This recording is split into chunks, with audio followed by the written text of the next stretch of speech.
love. Look, 200 years ago, people didn't really marry for love. They married for convenience and, financial reasons, whatever, security reasons. Some people did, but now we marry predominantly for love and companionship. We are stoked beyond reasoning to welcome Julie Menanno to the podcast today. She's a top marriage and family therapist and the best-selling author of Secure Love. She has almost 1 million Instagram followers, which is no small feat, and a global coaching practice. Julie brings expert relationship advice and insights that we promise you are not going to want to miss. What anxious partners are really saying when they make these comments that sometimes are pretty mean, is this is what's my part of the relationship problem.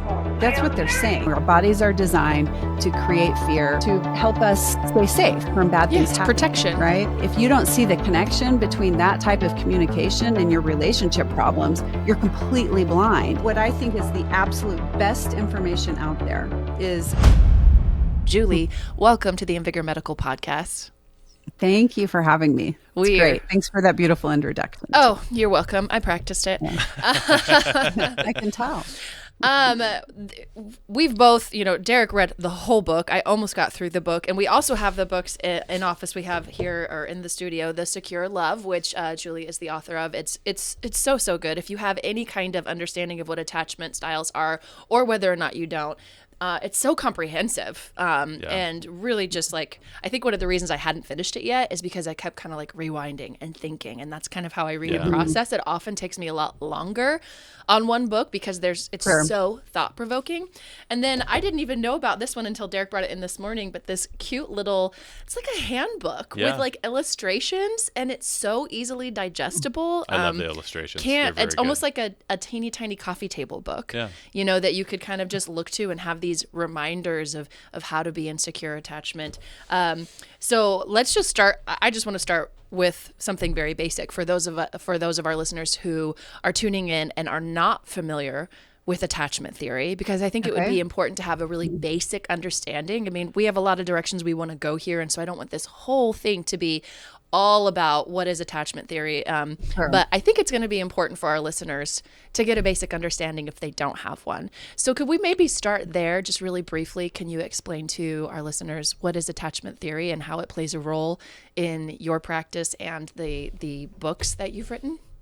Absolutely. So let's start with this, that, we go through life from the time we are, honestly, before we're even born, we start becoming relational. But let's say from the time we're born, we start having experiences with relationships. And if you're in kind of a dysfunctional or even mildly dysfunctional environment growing up, you're going to have some bad experiences around relationships. Mm-hmm. And any bad experiences that humans go through are going to create fear. That's what our bodies are designed to create fear, to help us stay safe from bad things happening. Protection. Right? Mm-hmm. Yeah. And so then on top of that, we are wired to connect with other humans. We need the safety of connection because, that's part of our survival mechanisms. Is we really ultimately at the end of the day can't survive with regarding shelter and getting food, primitive humans, without the help of other humans. We're social animals, so we have that wiring. And so what happens is that we have we all kind of carry around these fears of relationships, right? And people with secure attachment have fewer fears because they've had fewer bad experiences with relationships. But then we have these people who grew up in homes with a lot of relationship friction. So we define their attachment style by the nature of the fears, the intensity of the fears, and how we go about managing the fears. Okay, so two things, the fear and the management of the fear. And people can generally be divided into 4 categories based on those two things. So someone with a secure attachment, that means their relationship with other people, and I work with romantic relationships, so is defined by low fear and easy connection, right? And so but when they do have these fears come up, they do have relationship ruptures, and they do have relationship triggers where their partner didn't say something nice or they got worried or whatever. They know how to handle it in a very healthy way. They know how to communicate and get back on track with their partner, or perhaps leave the relationship if that's the healthy thing to do. Right. And then someone with an anxious attachment, they have very high fears. Their fears tend to revolve around abandonment themes. Their partner leaving them physically, or emotional abandonment, invalidation, feeling misunderstood, feeling unsupported emotionally. And the way that they handle those fears is they dive in to close the distance. They get desperate. They might get aggressive. They have a lot of anxiety about get reconnection, get my partner to change, get loud to be heard, protest. They just go into action mode. Disconnection is dangerous, right? Absolutely. Because it is dangerous, and they've experienced a lot of it. So sometimes, the threat of their partner, kind of snapping at them, that nobody likes that. The most secure person in the world doesn't want to be snapped at. But with someone with an anxious attachment, it's like, I'm being emotionally abandoned. This is how it's going to be from here on out. This is never going to go away. What does this mean about our relationship? Am I not enough for them? Why won't they change? If they really loved me, they wouldn't snap at me. And then they go into protest or whatever. And then someone with an avoidant attachment, their fears are more around not wanting to be a failure, not wanting to be seen as unworthy. And so what they do with those fears is they try to get away from their emotions. And that might mean shutting down completely, or that might mean trying to kind of move their partner away from their distress so they don't have to feel like they're failing. And all of that's kind of in service to preserving the relationship, right? Whether it's pathological or healthy, all of that's trying to maintain the relationship so that that bond doesn't go away. Absolutely. The anxious partner's role in the relationship, their very rigid role is close the distance, and the avoidant partner's very rigid role is keep things stable. Yeah. Keep things from getting worse. And what we want to secure people who have balanced ideas and balanced ways of getting both of those needs met. They're like, okay, yeah, we do need to close the distance. We do need to maintain connection and intimacy, but we're not going to try to make that happen in all of these kind of wonky ways that actually make things worse. We do want to fight for not going into horrible fights and getting escalated. And so the avoidant partner is kind of trying to keep things from getting ugly or too hot, bringing the temperature down. Bringing the temperature down. The anxious partner is trying to close the distance with heat. And it's just two very imbalanced, ways of approaching it, and rigid. Right. And it doesn't allow each person to really be their whole selves. Yeah. And then the fourth one is disorganized, right? Because we talked about we've got secure, and then we've got insecure or anxious. Oh, I guess there's the insecure category, which then holds anxious, avoidant, and disorganized, right? Yeah. So there's two main categories, which is secure and insecure. And then insecure has three categories. And so I like to describe disorganized like this. Like, you take a blender, you pour in some anxious, you pour in some avoidant, you sprinkle on top some trauma, you blend it up, and then you take a glass and you might pour the blender in the glass, or you might just pour it all over the counter. So it's just intense. It's unpredictable. You might see avoidant strategies. You're probably going to see more anxious strategies. But it's just kind of, you don't really know what to expect. One day, someone with a disorganized attachment might not be triggered by something. The next day, they're extremely triggered by the same thing that happened the day before. So it's very intense. And the reason is because they're very afraid. They're always afraid. They're afraid, for someone with an anxious and avoidant attachment, they grew up in what we would call emotionally insensitive homes. Someone with a disorganized attachment grew up in threatening homes where they were actually in danger a lot of the time. And that could be just like extreme emotional danger, or even physical danger, or neglect. And so what happens is that they start to believe that people are actually out to get them.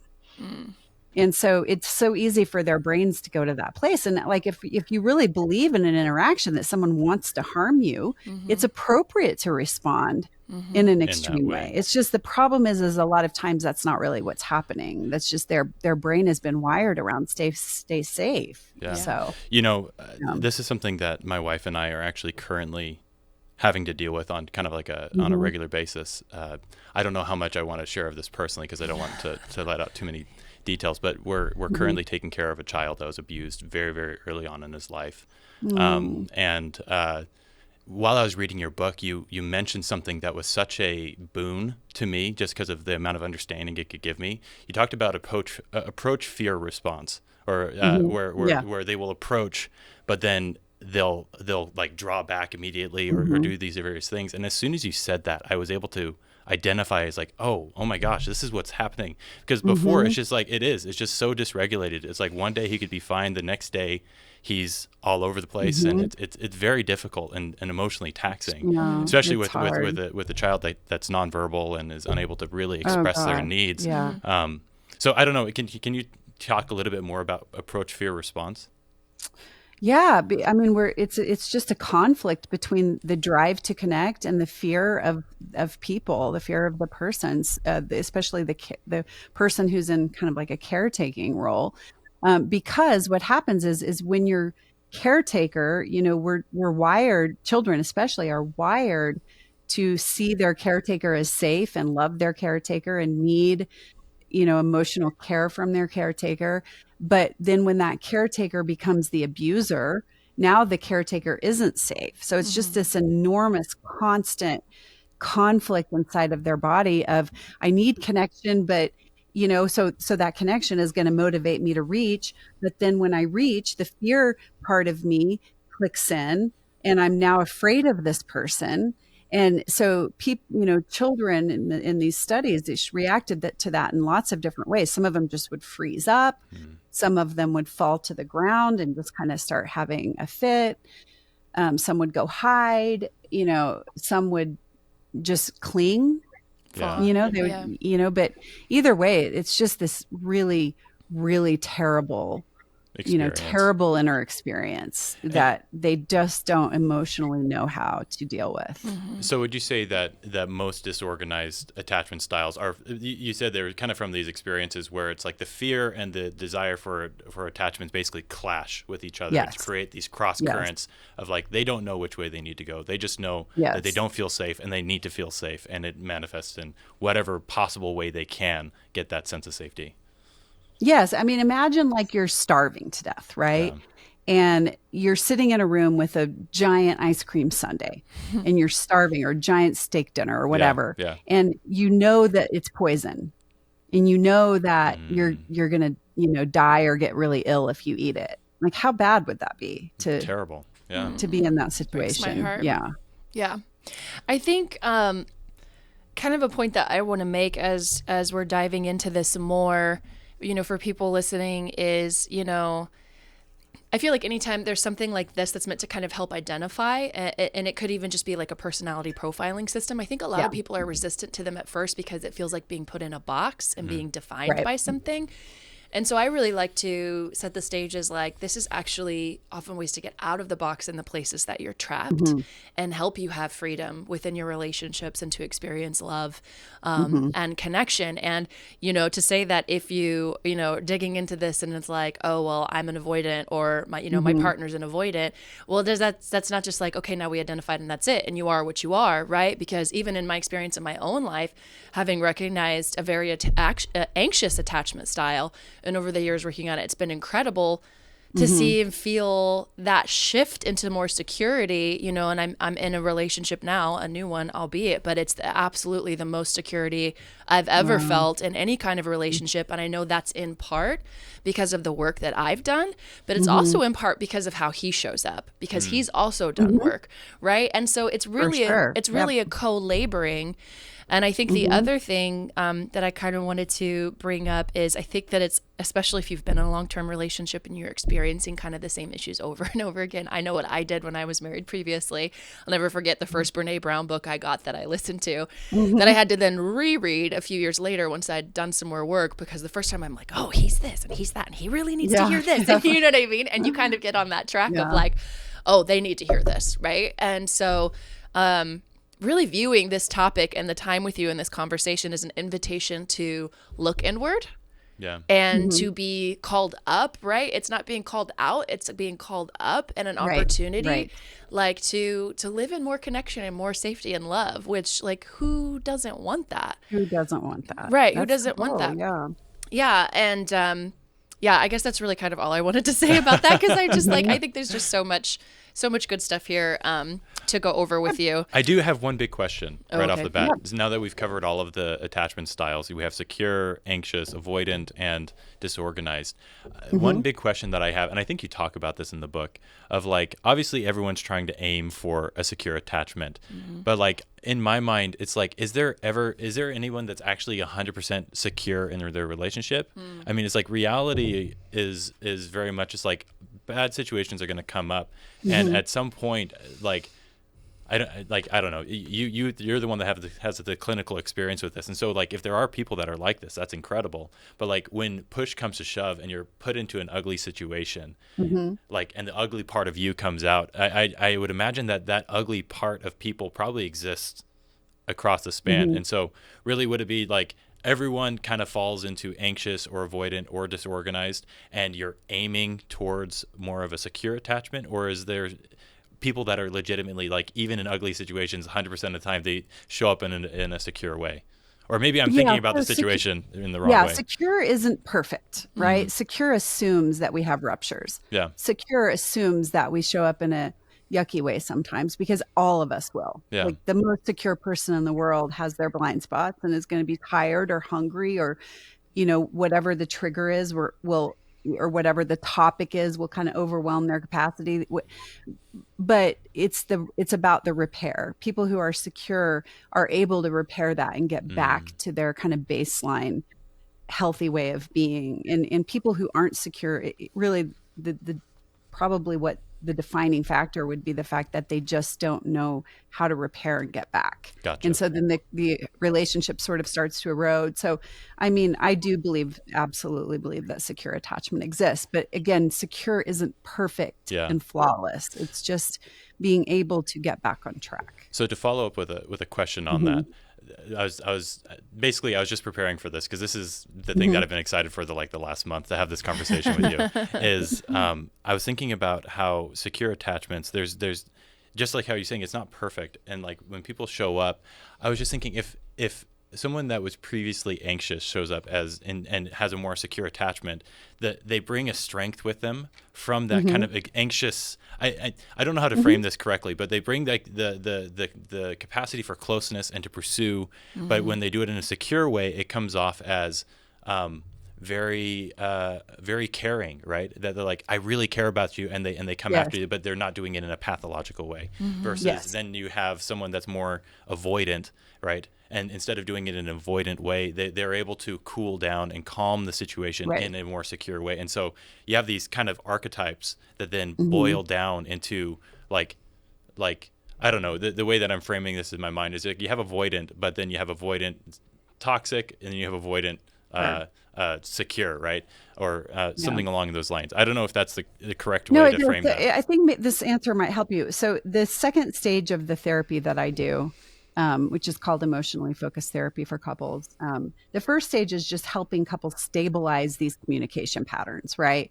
But the second stage, once we kind of get that stabilized, is called a pursuer softening, which is basically anxious. In EFT, we don't use the word anxious, we use the word pursuer, but it's a pursuer softening. So we're not trying to change the anxious partner's longing for connection. We're just trying to soften their approach. And then the other part is called engaging the withdrawer. And actually, I'm saying this backwards because we need to engage the withdrawer first before we're going to soften the pursuer.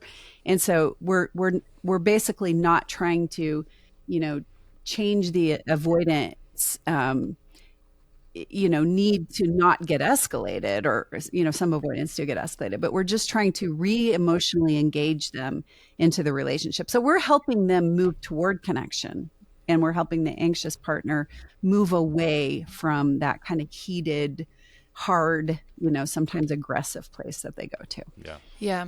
And something that I've always kind of wondered that just makes sense in my mind is that like, if by really not addressing and healing, within our attachment styles and in the way that we, present and show up, in the relationships that we're in, do we unintentionally confirm our biggest fears about connection and the safety within it? Because I've seen so many examples and even have lived out some of these examples myself. I'm wondering if we unintentionally confirm our own worst fears by not stepping into the healing within our attachment styles, by not having awareness. I've witnessed other friends, be in these kind of situations, and even in myself, where it's like that, anxious attachment style is just pursuing, going more. You don't love me. You don't this, what, and contrast the avoidant. It also, all they're hearing is, well, I'm failing. I can't meet your needs. Like it's always this, like we're always just talking about the relationship. And so as a result, and I've watched them break down and again, experienced it myself. And it's just so heartbreaking because it's like, it's just like without the intentionality and the work happening, you leave that relationship just feeling like I was right. I was so right. They didn't actually love me. They can't actually meet my needs. I guess I don't really know what the question is. I guess I would just really love for you to. I think I'm getting you. You're saying that, like, does the insecure attachment in itself create more insecure attachment? And then start to make you believe that, I was right. Yes, that's exactly it. Because we all have these ways of making sense of relationship problems when we don't know kind of the right way to make sense. So basically, if you think about insecure attachment as a reaction to a stressful relationship. So if you're communicating from a place of insecure attachment going into it, or even as the relationship takes on negative energy, all you're doing is creating more unsafety. And so if you're creating more unsafety, then you're going to create more stress and fear, and you're going to continue to feel bad. But a lot of people make sense of it as, well, it was all them, because they don't know any other way to make sense of it. Right. And really what was happening is both partners were somehow contributing in their own ways to these negative cycles that absolutely reinforce and make even more rigid their positions. So two people can go into a relationship and, be close and have, many people go in and they're close and they feel good with each other because they haven't had time yet for a lot of stress and rupture to build up. And then the next thing you know, they don't know how to handle conflict. So they go into negative cycles, erode emotional safety. And then in response to that, they start to become even more protected and more rigid. And then that just kind of keeps making things worse. And then the next thing you know, they're in this place that they don't even recognize. Right.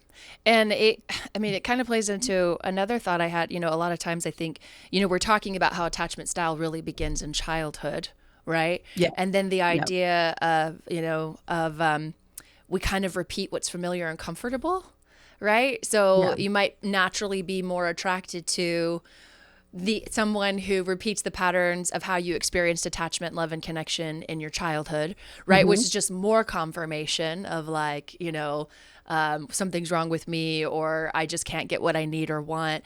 And then I just feel like we've come into this time, like social media is great, right? There's so much access. There's so much information. It can help us be in connection. And there's kind of this insidious underbelly, and I've seen it a lot when it comes to topics like this, and I'm guessing you have too, with almost 1 million followers on your social media. And I'm thinking about in your book when you were talking about the anxious attachment style is more likely to be the one that's, recognize something's wrong. What do we do? Oh, I'm going to read the book. I'm going to listen to the podcast. And then they're like bringing it up and they want to talk about it, and, translate the avoidance like, no, thank you, of, oh, well, I don't matter and I don't, you don't care. But kind of tying that into, seeing it as the problem of the other person, you probably see a lot more people kind of being like maybe the more anxious attachment styles being a little more vocal on your page, and be, really kind of alienating, ostracizing, condemning that avoidant attachment, rather than asking the question of, okay, what kind of role am I playing, or did I play in my relationship with that avoidant attachment style? And on top of that, how can I pick up a lens to view things the way that they must have viewed them because of their avoidant attachment style, and how that might have been triggered because of how I showed up within my anxious attachment style. I mean, do you experience that where you see like a lot of kind of negativity and animosity, like from, between the two groups of like finger pointing, and not a lot of like, I wonder what role I'm playing in this? Hey, I hope you're enjoying today's podcast. I just wanted to take a quick break because if you're listening, you probably know what we do here at Invigor Medical Podcast, but maybe not what we do at invigormedical.com. So let me introduce us. At Invigor, we provide prescription strength treatments and peptides for weight loss, sexual health, and lifestyle optimization. Every treatment plan is carefully prescribed by licensed doctors and sourced from legitimate pharmacies. You don't ever need to buy questionable research chemicals again. And bonus, as a podcast listener, you get a 10% discount on your first treatment plan with code podcast10 at invigormedical.com. Now, let's get back to today's episode. Yeah, it's really one-sided though. For every 10, for 10 comments from an anxious partner bashing on an avoidant partner, there's maybe one that's an avoidant partner bashing on an anxious partner, if even that. Yeah. So that just goes to show you that doesn't mean that there aren't avoidants that bash on anxious partners or do it in their head. They're just not protesty people. So they're not on Instagram kind of venting or lashing out, and so it's interesting because you actually see the dynamics play out in comments, which is, it's like what anxious partners are really saying when they make these comments that sometimes are pretty mean, is this is what's my part of the relationship problem. That's what they're saying in the comment. They just don't know it. Yeah. In the protest, in the criticism, in the blame. Oof. They're proving their stuckness. They're displaying their stuckness to the whole world. But they don't see it. It's like if you can't make a connection between avoidants are a problem, everybody should avoid them. If you are in a relationship with an avoidant, run away. If you don't see the connection between that type of communication and your relationship problems, you're completely blind. And so many people with anxious attachment, because they're wired to make sense of it from a place of other. You don't love me. You don't care about me. You're emotionally disengaged. You're, this, you're that. Then they're going to just see everything through the lens of that. And then what is the avoidant person feeling in that moment when all of that is coming from the anxious attachment style? Like ick. What? Ick. Got the ick. Yeah, they're more likely, honestly, to, people with anxious attachment at the end of the day, in their relationship, they're going to make sense of the problem. If you really get below it, really get down into it, they might not be aware of this at the beginning, but they're going to say, why am I not enough that they want to show up for me in the right way? Oh, they God, have I feel the that. choice to show up in the right way, right? Yeah. They could if they really wanted to. But what is wrong with me that they just don't love me enough, right? Yeah. But the avoidant partner, their bottom of the barrel is going to be, what is wrong with me that I can't get it right? What is wrong with me, right? That if I tried harder, if I were smarter, if I wasn't so broken, I could probably fix this and get it right. I'm used to getting things right in life. And so the avoidant partners are going to read that. And, there might be some of them that say anxious partners are aggressive and awful, but for the most part, they're going to feel shame and they're going to feel like, bad about themselves. Can I take a moment to kind of touch on this? This is something you mentioned in your book that there's a gender split where avoidant partners are predominantly men and anxious partners are predominantly women. And I think that this ties in so much to so many things that we're seeing, right? And I think that we're getting better about this, where like men are coming out more and more and being able to talk more about their emotions and be more open with their partners. But you've got so many things. You've got these gender wars. You've got people that are, the influencers in the male space that are like, oh, you got to be an alpha male. You got to be a sigma male. You got to avoid being a beta male, all these things. And it's just like, and then you get people that are on the red pill or they're black pilled or all these terrible things that just because they're trying to, kind of the question that you're getting to is like, or that I'm trying to get to is, it's avoidant partners. They say, I'm not good enough. And so there's gotta be something else I can do, right? How can I be, the alpha male? How can I not care or do, any of these things? I don't know. I'm kind of running amok here, but like, can you talk a little bit more about this gender divide between the two styles? Yeah. I mean, so I think that there's, no matter what somebody's saying and no matter what their position is, like I should be more masculine or men should be more emotionally engaged or whatever, like there's truth to all of it. Yeah. Right. It's not all coming from nowhere. It's just that people take these concepts to the extreme. So it's almost like you're either an alpha male or you're a beta male. Right. Right. Instead of I can express my masculinity. And a lot of women truly do want that out of a man. 100%. They want someone who is masculine and their energy, it helps them feel feminine, whatever, some don't, but some do. Right. And so there's truth to that, but that doesn't have to come at the expense of emotional engagement. And emotional engagement doesn't have to come at the expense of masculinity. I mean, every woman wants an emotionally engaged guy too. And it's like, I just think people are really missing the golden mean here. It's like we can do both. I would never want to. I mean, I told you my mentor that I learned everything I know from. He's the most emotionally engaged. I mean, he's brilliant. Anything you like about the book I wrote, he taught me. And yet he's this, masculine ex-firefighter, rescued people in 9/11 out of buildings as a firefighter. I mean, works with the NFL, works with military. Like you couldn't get a more masculine energy guy, but he's both. So I just don't get like the missing piece about this like middle ground that, Yeah, I could explain it, I guess. But. I think that my favorite example of being very masculine, it's a fictional example, and I love fiction, but like that's very masculine, but is also very emotionally available. Is Aragorn from Lord of the Rings? I don't know if there's any other Lord of the Rings fans out there, but like he like I don't know. There's like this amount of tenderness to him, but he's also just like just I don't know. Peak male. I don't know that character, but I'm sure you're right. But I think that show, and I didn't watch it, but from everything I've observed about it, oh my God, they're like in Scotland and everybody. Outlander. Yes, where she travels through time and space for her great love. Jamie. Didn't fast yourself. Jamie. Him. Yeah. From what I know about him, he kind of did that. 100%. That's it's a guilty pleasure of Josie and I as we watch it together, and so I can definitely attest to that. I would put my husband in that category. I mean, one of the things that really drew me to him and attracted me to him is he has this very deep voice. He has this very masculine, and something about his voice just makes me feel safe and feminine and all of these things. But he's also very tender and can talk about his feelings. So to me, it just doesn't, I mean, I would consider if he walks into the room, I mean, he's definitely an alpha male, right?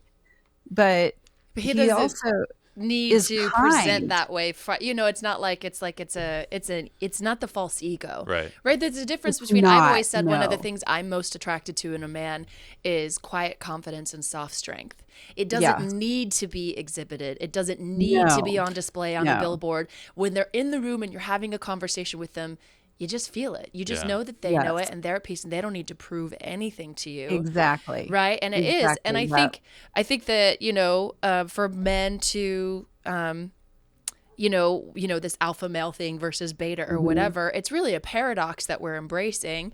And I think I've just seen a lot of sadness, and maybe this is, a bit off topic, but I've felt a lot of sadness for the disconnection between men and women, especially as having been a single really woman for the last 7-ish years, in the dating world.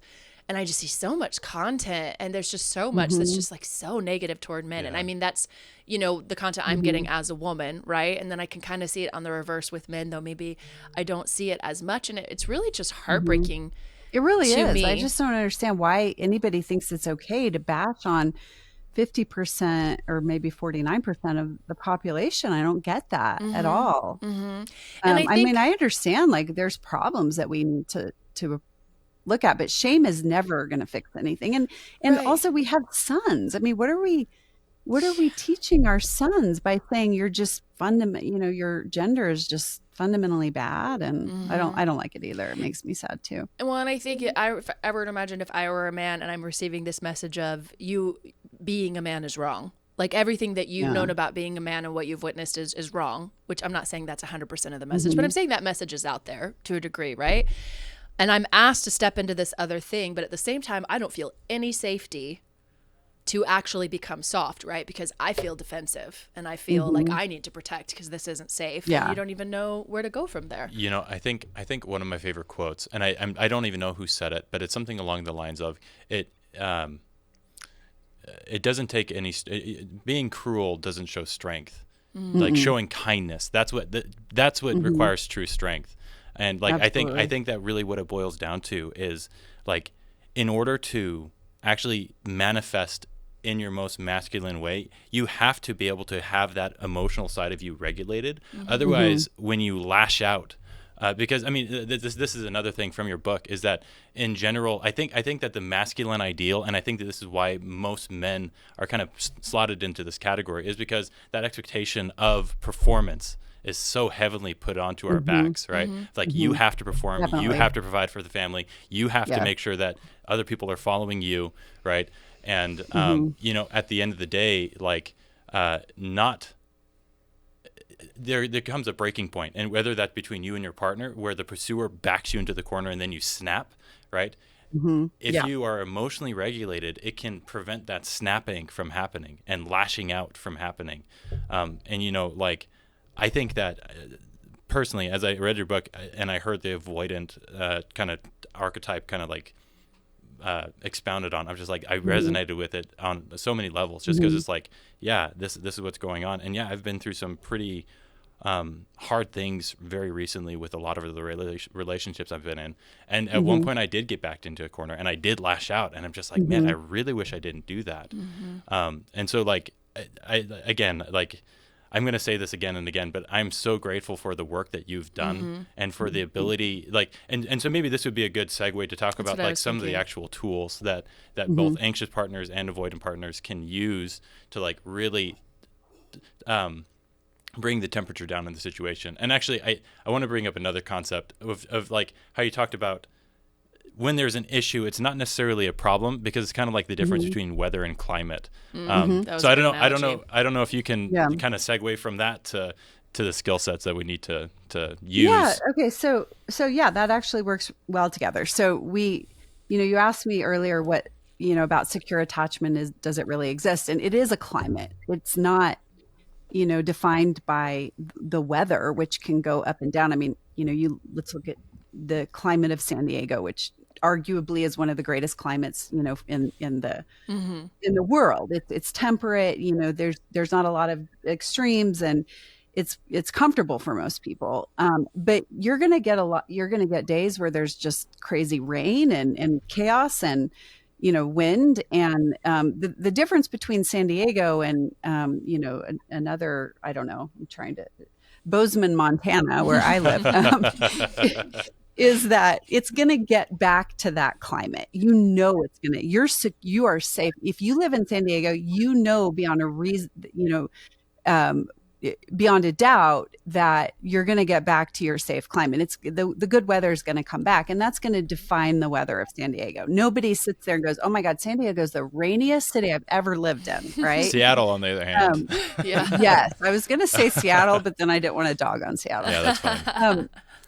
So basically, if you're in a relationship where your climate is comfortable most of the time, you can have rainy days. You just, couples who are secure, they really have inside of them, they kind of know, they have a sense of security that this is hard, this is bad, we're in a fight, we don't see eye to eye about this, but like in our hearts, we know we're going to get back together. This isn't going to kill us. This isn't going to be like the end of our relationship. This doesn't define who we are as a couple. And so really so we have to, set that as the standard, right? 75 to 90% of the time we feel safe and close and secure with each other.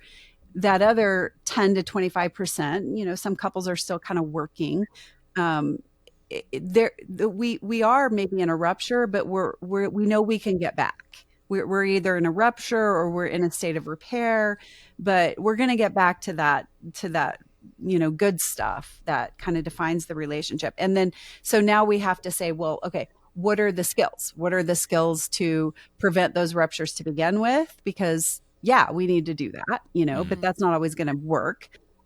Because ruptures happen. And then when the ruptures do happen, what are the skills to repair that and get back to our good climate? And so in the book, I have, just a lot of different tools for creating the environment to begin with that is safe and secure. And then we have the skills that are, when we do have to talk about hot topics and things that are difficult, how can we do that in a healthy way? And then the skills of getting back to normal. And so basically, the skills of living in an attachment-friendly environment are just, really listening to each other, validating each other, being supportive of each other, showing appreciation, trying to focus on the positive, not ignore the negative. But, in any given situation, there's a positive or a negative way to look at it. And just making sure that we're nurturing the relationship and bonding. We're having positive emotional experiences together, whether that's sex or, just spending time connecting, going on walks together, traveling together for some couples. And just making sure that you're feeling positive with each other, and you're nurturing that relationship. Exactly. You're feeling cared for. I mean, I like to say, like, look, 200 years ago, people didn't really marry for love. They married for convenience and, financial reasons, whatever, security reasons. Some people did, but now we marry predominantly for love and companionship. And so we have more responsibility to take care of that. It's just like I have two main hobbies in my life, skiing and learning Italian. And I have to do them to make sure that I'm still good at them. If I just stop doing them, I'm not going to be able to expect that I can enjoy it as much when I do it. So it's kind of the same with your relationship with your partner. You really do have to put the time in to bond.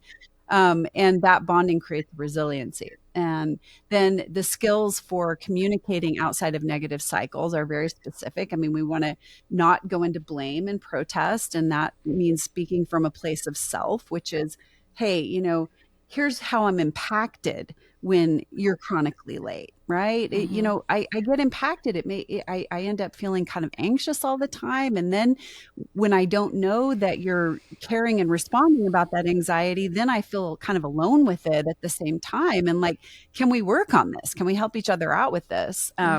Or you might, let's say your partner is resistant to going to therapy. Most people are going to make sense of it as, oh, they don't care about the relationship and they're not as committed as I am. And then they're going to go in with heat and say, you don't care about the relationship, and kind of go into that blaming place. And what is a lot safer is to kind of try to understand what their resistance is all about and saying, listen, I get it. I'm really understanding you. Like if you associate getting therapy with this is right before divorce, or if you associate it with a threat because the friends you've known that have gotten therapy have ended up splitting up, or if you associate it with, hey, I'm weak because that means if I ask for help, I'm weak, like that makes sense to me that you wouldn't want to go to therapy. Like you're meeting them where they are, you're validating that.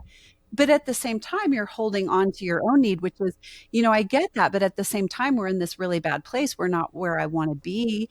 And it doesn't feel good for me. And so, for me, what feels helpful is getting some help with this. Yeah. So that's just a very different way to lead into a conversation. Yeah. So I'm just trying to put these skills out there to like how to bring hard conversations up, how to respond to your partner when they bring up hard things so that you don't go into this negative cycle. Yeah. And then, we have the same kind of skills that you can use to repair when you did show up not as your best selves. Right.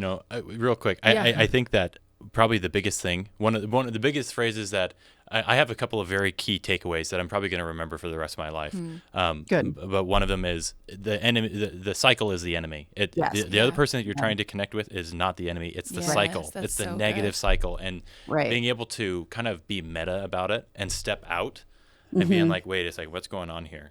And what is my role in this? What is their role in this? Okay, let's get down to the root of this and actually address the issue. Like, I think that's such a powerful tool. And like, I'm so glad that it's codified in this book and is ready for anyone in the world to read it. So sorry to interrupt you. Natalie. No, that kind of ties into one note that I made. It wasn't what I was going to say, but I was thinking about, the role of how learning your attachment style can help identify the role that you're playing in the drama triangle that you're creating. Yeah. Right? Because I think without that, oftentimes you're just going to find, and for those people that don't know what a drama triangle, and I hope I don't mind this messes up, but it's where you put people in the space of either they're villain, victim, or hero, and in a relationship to be, well, that, your partner's the villain, or, I'm the victim here, or, sometimes I'm the villain. Yeah. It's terrible. And it's just the cycle that never ends. So when you were saying that, it made me think about how, at least for me, it really helped free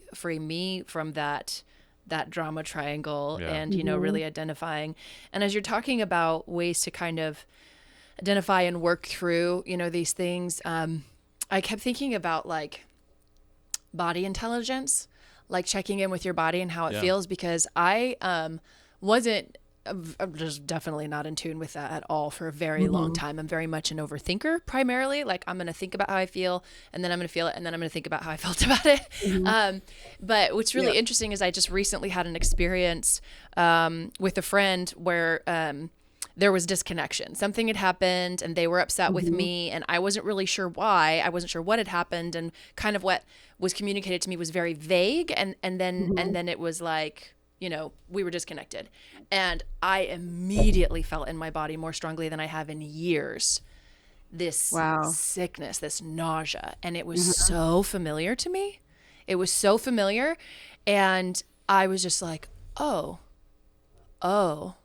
okay. And was able to stop and think and consider, okay, what's my role in this? What have I done? And then, okay, what's maybe going on with them, and what could be impacting the way that they're bringing this to me right now?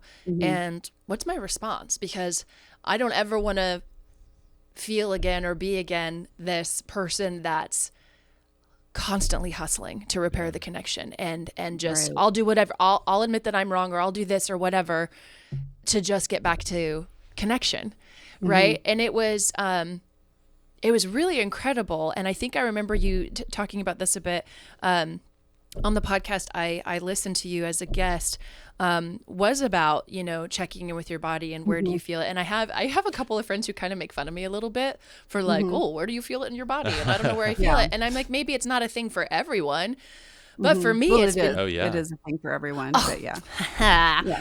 I kind of want to latch onto this question kind of like a parasite. You mean like I did when I was in anxious attachment style? That's just it. Parasitic? That's it. There's body responses. I know that you talk about there are pathological ways to respond, and there's more healthy ways to respond. And I can't remember all of them. I'm going to try my best. There's fight, flight, freeze, and fawn. That's what it is. Yeah. So there's those are kind of the 4 pathological ones, but then there's also kind of like 4 healthier versions of that. I don't know if this is kind of in the same line. I think it is. I think it's because I think that would be next, right? Because I guess my question really is, thank you for confirming, because I was going to talk to you about like where you feel it in your body and how much of a role does that play. And so, I guess the question really is just, how do people... For people that can't understand checking in with their body, and it feels like for some of my friends who are just like, you've asked me that before and I have no idea how to answer your question. How would you recommend they tap into that, in the moment? First, okay. So we need to start with bringing the trigger to life. Okay. So I don't, 25% plus of the work I do is body work. Like, I don't not do body work with anybody. It might take a little bit longer to help them find it, but you got to bring the trigger to life, first of all, because a lot of times, if we're not really in a state of trigger, it's a lack of what's in our body, Okay. And so when I'm talking to someone and they're talking about a past event, like it's not alive for them, I'm going to say like, okay, I want you to close your eyes and I want you to just really, imagine your partner's facial expressions when they said that to you. When they said, I'm just thinking of a random example, when they said, I wouldn't have put her in dance to begin with. Let's say there's a kid, and I had this situation with the client where they had their daughter in dance and the other girls in dance were not being nice to the daughter, but the mom wanted her in dance because the daughter loved dance and she's getting all these good things from it. But this thing happened where, and so the husband's response when the wife goes to him and says, I'm worried because, these girls aren't being nice to her, whatever. And he looks at her and he says, well, I wouldn't have put her in dance to begin with. I mean, I'm probably making that sound a little more dramatic, but that's a pretty typical fight that a couple would have, right? Well, I would have never done that to begin with. And then you're just like, wait, what? Yeah. And so I'm going to bring that to life. I want you to really imagine their facial expression when they say that. I'm going to slow it down. I'm going to say, they look at you and they say, I would have never put her in dance to begin with. What comes up in your body right now, just as we sort of sit with that line? And usually that's going to kind of trigger it. Sometimes people, what I need to do is I need to get them in a really positive state and then bring in the negative. I'm going to say, okay, I want you to close your eyes and I want you to imagine a moment where, you're getting it right for your partner, right? You're saying the right thing. They're smiling. They see you as successful and getting it right for them. And what, maybe have them tell me a story, or I might even sometimes with avoidance say at work when you get something right. Right? You get it right. Your boss is happy with you and you get good feedback and they'll just say, oh, I just feel relaxed. I don't feel any tension in my body. And then, okay, well, forgive me, but now I want you to imagine the opposite of that. When your partner comes in and you're getting these messages, once again, they've let you down. Once again, you get blindsided with what you didn't get right. And then all of a sudden, bam, they recognize because of the contrast, the tension rise up in their body. So those are just a couple of things that I do. I mean, we really, for someone to feel their body, they really need to have that reaction happening in a live way.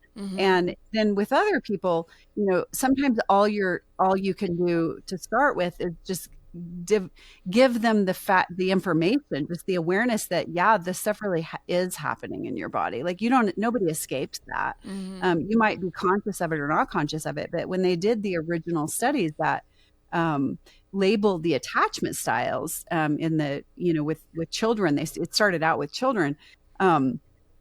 You had these avoidant babies and you had these anxious babies, and the anxious babies were just rah, they were crying and their bodies moving and they're obviously in distress. And then you have the avoidant babies who are just sitting there playing with the toys quietly, like there's nothing going on with them.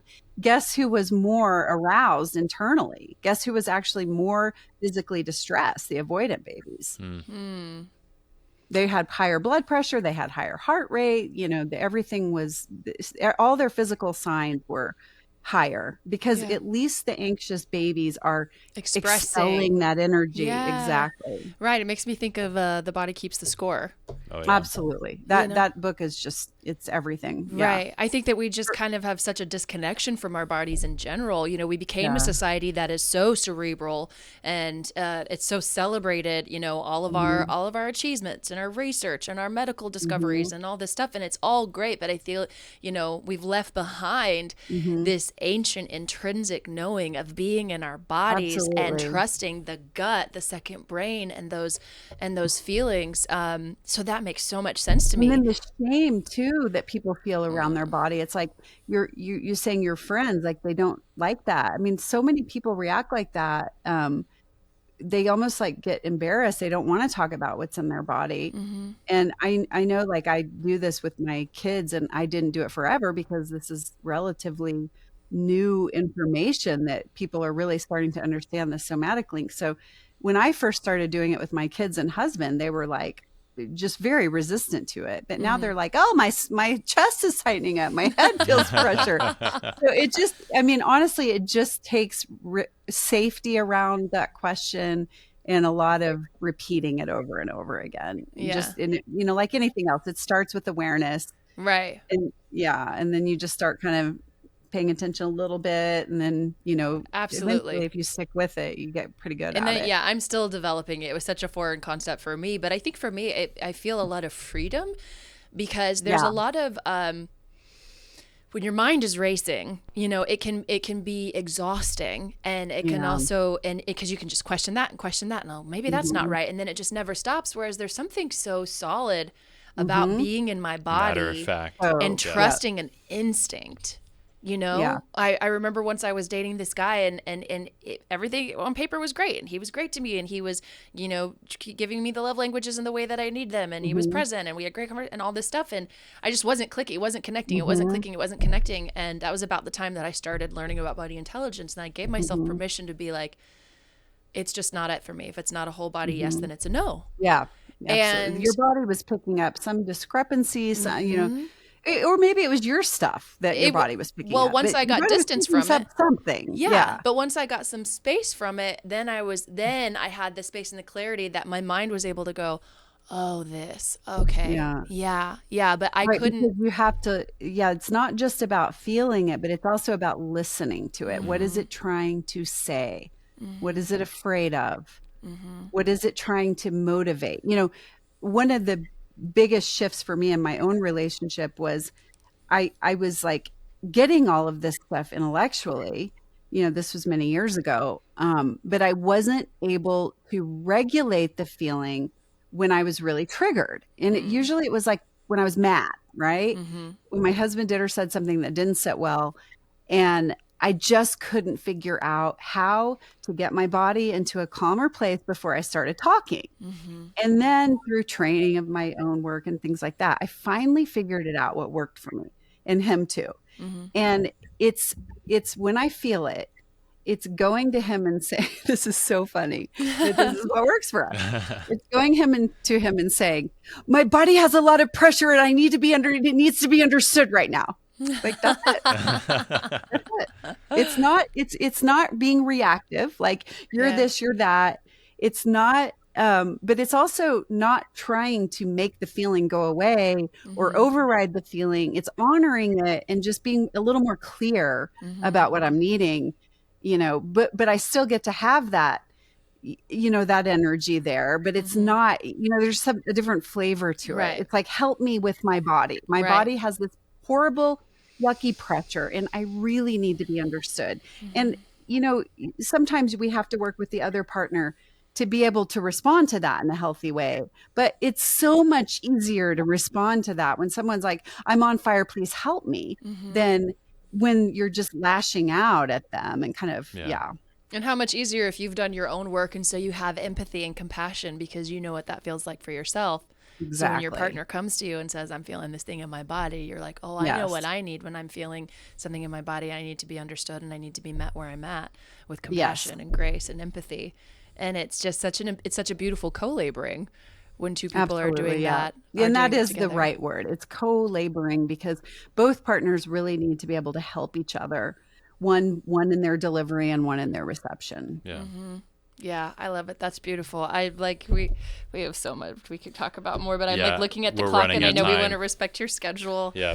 But this has just been so incredible. And the resources, the book is so good. And I'm just so blown away by the little tiny coffee table book. I had to, it kind of went underground because my publishing company for the big book didn't want me to have it around until the big book was out for 6 months. So July, my basement is literally full of boxes of like thousands of those books. Oh my gosh. So July 30th, I can start moving them again. I love it. That'll probably be right around the time that we release this. So I think that's perfect timing. Yeah, that'll be perfect timing. Perfect. And just a nice little like reminder, like one of my favorite books is just like a daily little thing I read.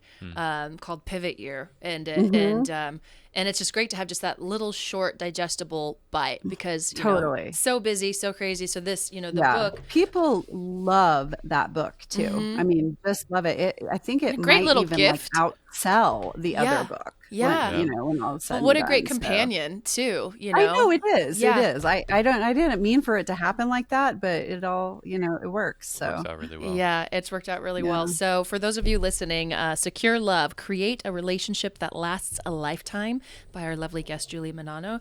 And then the little accompanying book, The Secure Relationships, Tips and Skills to Keep Your Relationship Strong. And I only just got my hands on this morning and just read through several pages. And I even took some pictures to send to some friends because it's so impactful. And where can people find you on Instagram? Because I know you do a lot of beautiful content on Instagram. What is the handle? It is The Secure Relationship. And so just like it's spelled just like it sounds, The Secure Relationship, but there are imposter accounts and they look very legitimate. They, copy everything I do. And so you have to get that blue check. The blue check mark. Yep. Yeah. I just want to share one last thing. And this, I was actually, as I was preparing for this, I knew it was this is going to be my final thought that I share with it. I think that the biggest gift that you've given to me is, and this is a little bit of a story, so I want to respect your time. Stories. But growing up, logic and we were kind of not confrontational, but we loved to debate with each other. And Spock from Star Trek was the ultimate. was a person.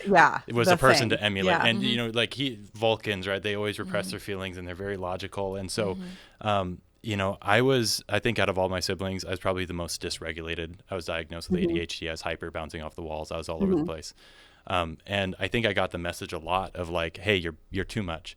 And when I read in your book, you said something along the lines of emotions are rational, and I'm like, what does that mean? I didn't understand that, but then you explained it, and it's just emotions are rational because they wouldn't be there if something didn't happen, and so if you don't address it at the root, and acknowledge that emotions are rational, you're gonna miss it, and I'm just what a profound insight. And it fundamentally changed the way that I look at emotions and how I look at myself when I'm feeling emotional. Instead of shoving it down and shoving it away, it gives me permission to be able to say, no, there's something behind this and there's something much greater than that. So I just wanted to personally thank you for that because it is such an amazing gift. Yeah. Feelings are not facts, but they inform a lot. Yeah. Right? Well, and they're just they're rational. Emotions are rational. Facts. Yeah. They are facts. That doesn't mean that,